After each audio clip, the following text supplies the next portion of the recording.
So with co-signs from Drake, Ye, SZA, Timbaland. You've probably seen this guy blowing up on your For You page on TikTok. And recently he's now just signed to OVO and has a remix with Drake. I know we're all thinking it. We're all thinking it. Who the fuck is this nigga, bro? Who is this guy? Forbats, man. Who is he? I want to talk about and study this guy's come up or lack thereof, because the main topic of discussion around him is this guy is clearly an industry plant. And there's a lot of negative talk about that because there's a stigma about being an industry plant and how you're kind of a fake artist, or you're not as worthy to be in the situation you are in. But I don't know, with Forbats I feel like there's a bit more nuance with this because it's a bit different. He's not a rapper per se, he's more of an R&B artist, and he's definitely captivating a lot of ears and people's attention because of just how he looks and sound, which we're going to get into in a little bit. But first thing I had to notice straight away was when I did my research on this guy, I went back and looked at his first song, and the production was crisp. Okay, like the music video was clearly being handled by someone that knows what they're doing, definitely has a hand in production, knows their way around production, lighting, editing, just everything, set design, just everything.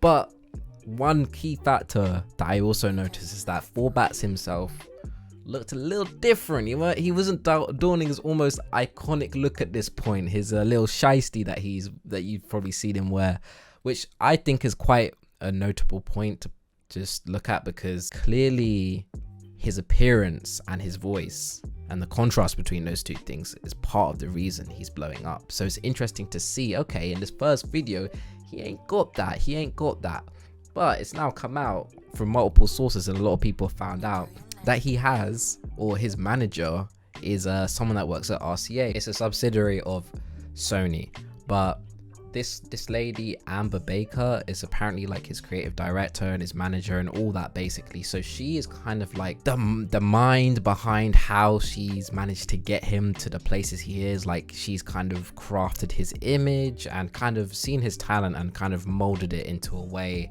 where it's now getting him noticed by the likes of SZA, Drake and Kanye, which is very interesting because there's always this thing about, like, if you're an industry plant, people don't rock with you as much because they feel like you're undeserving to be in the spot you're in. In this case with Forbats, listening to his music, you can definitely see he's got something going for him. Like, his sound is very like in that lane of early Drake, maybe not so much early Drake, but that R&B, that kind of Brent Fires, maybe even Bryson Tiller type of lane, where he's definitely going to find himself an audience, especially with the numbers he's doing right now. I think something that definitely contributed to his blow up was his From the Block performances. This is when they kind of go on, artists go on and they've got like that floating mic thing, and then they kind of go on, do their little performance, do their blah blah blah. Forbats came on with his crew and everyone's kind of looking tough, he's shiesty up, and then boom, he hits you with this like high-pitched voice and you're like, oh, this ain't what I expected. And then you listen to it, you go, hold on, this kind of hard. And that, my friends, is what you call subverting expectations. And when you do stuff like that, when you subvert people's expectations, it creates engagement. It's because it's not what they expected to see or hear. Just that little simple disparity between having him look like a tough guy but you got like the voice of an angel is enough to get people talking, especially in genres like R&B where it's all about how people sound, whereas in hip-hop it's like how people look these days. What gets you more attention is how you look versus how you sound. So if you get elements of both, cross them over, boom, it's low-key how it worked with an artist like Yeat. A lot of people obviously heard his music, but then also when they saw this guy like with turban and stuff, like the image added to the music almost. It's a very like, it's an important aspect to marketing and how to stand out from the crowd, especially in the music industry. And it's something that obviously every time you watch any reaction from any streamer, the first thing they notice is like, wait, what? Whoa, what's going on? Come and slap by 8 p.m. and send a text to your DM. Buy honey for your fucking hair, 200 for your fucking nails. You running out of shoes to wear, so I bought you another pair.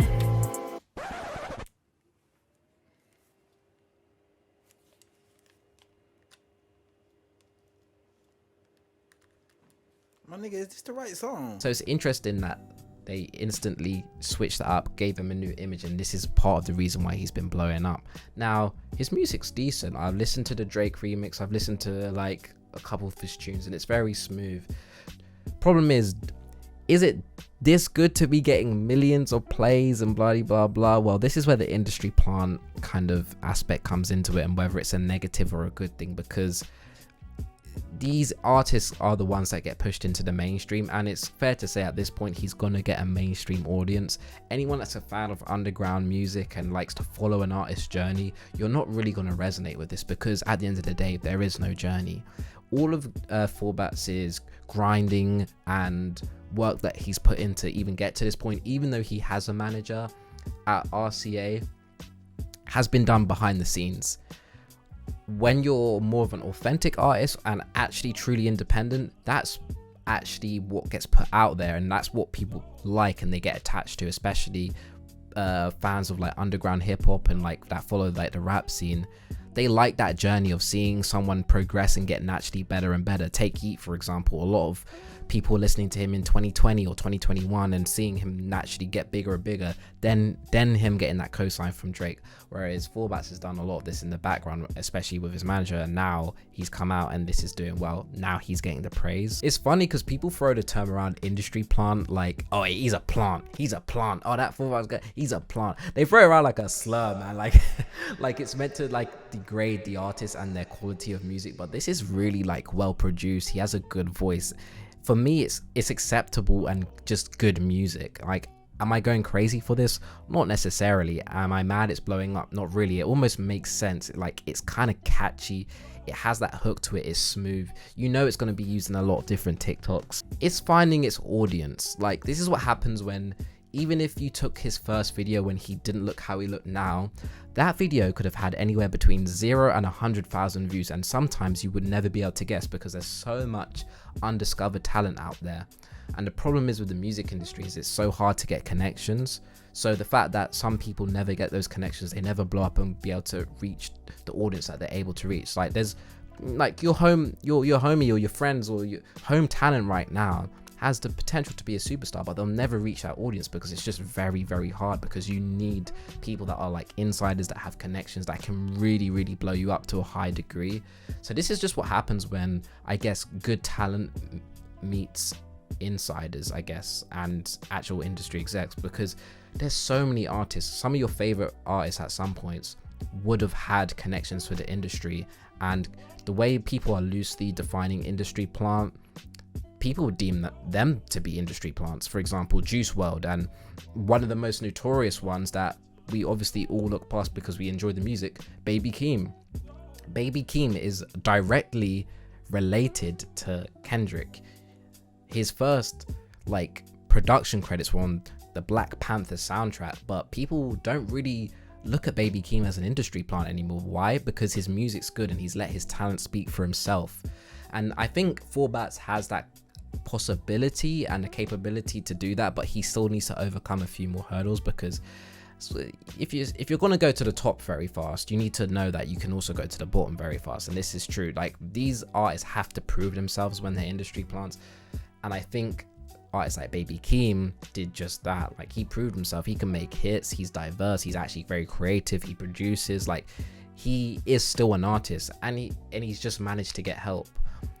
There's another flip side where you have people that go straight to the top, like that guy CJ that did that one Whoopty song, nowhere to be heard of. He had industry connections and, you know, just didn't really pan out, because I don't know if he had the drive and the artistic integrity to kind of keep him going for as long as some of these other people that have had help. There's been loads of cases of failed industry plants, because you have people like that Jumex kid where the music just isn't good and it just gets forced. So we're in a situation here where Forbat's music is actually quite good. It's definitely passable, and it definitely is going to find its audience. So we'll just have to wait and see like where he goes. He's dropping more music. He's got an EP deal with OVO Sound, so he's got like a 5-track EP, I imagine, coming out, and that will be under OVO. He's obviously already got the Drake feature. I think he just needs to prove himself now with maybe showing more of his personality, doing more interviews, doing more live shows, and apparently he's gonna make double XL this year, so we'll have to see how that goes. I don't know if he really needs it, but yeah, we'll see. And that's 4bats. Like, this is just an interesting case to see like how these industry plants and people that know in the industry get really pushed forward. And the main topic around the main talk or discussion around his name right now is him being an industry plant. But is it for good or bad? Do you know what I mean?